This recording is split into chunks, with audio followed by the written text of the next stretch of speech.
Hi friends, welcome to Unlimited Foodies. நான் சூரியகலா விஸ்வநாதன் பேசுறேன். இன்னைக்கு நம்ம பார்க்க போற ரெசிபி ரைஸ் கீர். இது Ramadan Special Sweet Recipe. இதுக்கான ingredients என்னன்றதை பார்ப்போம் நாம. 500 ml பால் எடுத்திருக்கேன். 50 grams basmati rice எடுத்திருக்கேன். இதை நான் 1 மணி நேரம் ஊற வச்சு வாஷ் பண்ணி வடிகட்டி எடுத்து வச்சிருக்கேன். 1/3 measuring cupல sugar எடுத்திருக்கேன். milkmaid 200 grams, ghee 2 teaspoon, badam 15 numbers, garnishing cashew pista எடுத்திருக்கேன். saffron ஒரு pinch. பாஸ்மதி அரிசியை மிக்ஸில போட்டு ஒரு ஓட்டு ஓட்டிக்கலாம்.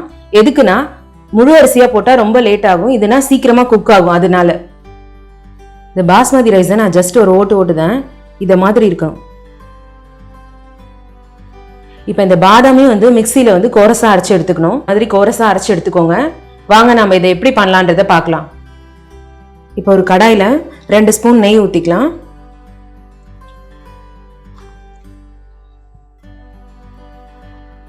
இப்போ நெய் சூடாயிடுச்சு.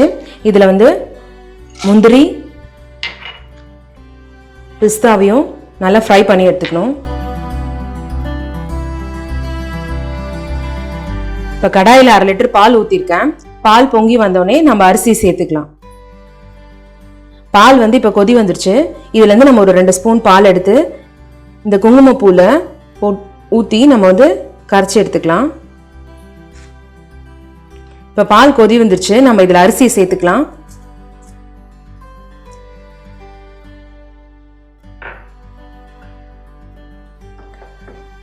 இது நம்ம மீடியம் ஃப்ளேம்லேயே வைக்கலாம்.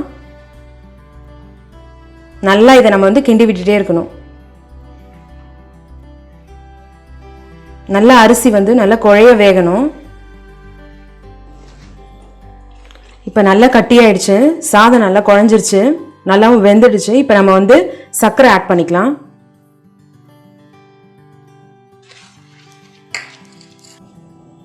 சர்க்கரை இப்போ நல்லா கரைஞ்ச உடனே அடுத்தது நம்ம மில்க்மெய்ட் ஊற்றிக்கலாம். இப்போ சர்க்கரை நல்லா கரைஞ்சிருச்சு. இப்போ நம்ம மில்க்மெய்ட் ஊற்றிக்கலாம்.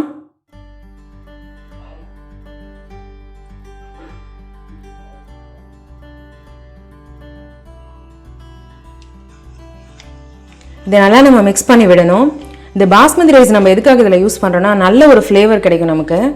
அதுக்காக தான் இதை யூஸ் பண்ணுறோம். மற்ற ரைஸை விட பாஸ்மதி ரைஸ் ரொம்ப பெஸ்ட்டு இந்த ரெசிபி செய்கிறதுக்கு.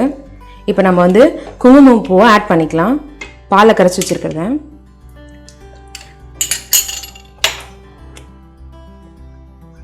இப்போ நம்ம பாதாம் பருப்பு நல்லா கோரஸாக அரைச்சி வச்சுருந்தோம்ல, அதை ஆட் பண்ணிக்கலாம்.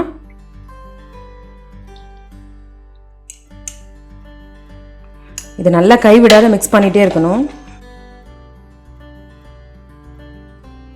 இப்போ இது நல்ல ஒரு திக்கான கன்சிஸ்டன்சிக்கு வந்துடுச்சு. இப்போ நம்ம நட்ஸ் போட்டுக்கலாம். நட்ஸை போட்டு நல்லா கார்னிஷ் பண்ணிக்கலாம்.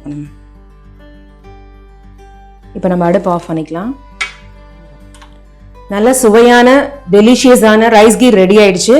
இந்த ரெசிபியை நீங்க வீட்டில் ட்ரை பண்ணி பார்த்து கமெண்ட் பண்ணுங்க, லைக் பண்ணுங்க, ஷேர் பண்ணுங்க. நம்ம அன்லிமிட்டெட் ஃபுட்டீஸ்க்கு சப்ஸ்கிரைப் பண்ணுங்க. Thank you friends.